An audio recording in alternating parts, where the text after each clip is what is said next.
আমার মনের রাজ্যে ছিল এক এমন রাজকুমারী, তারে ভালোবেসে দিয়েছিলাম যা ছিল আমারই।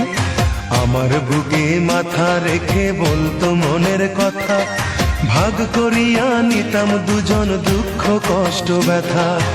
আমি শুধু ছিলাম যে তার প্রেমেরই পূজারি, তার ভালোবাসা করলো আমায় পথেরই ভিখারি। তার কত ভালোবাসি জানে না রে জগৎবাসী, জানে অন্তর্যামী।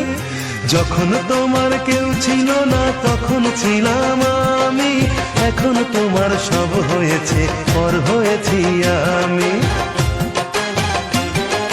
যখন তোমার কেউ ছিল না তখন ছিলাম আমি, এখন তোমার সব হয়েছে পর হয়েছি আমি।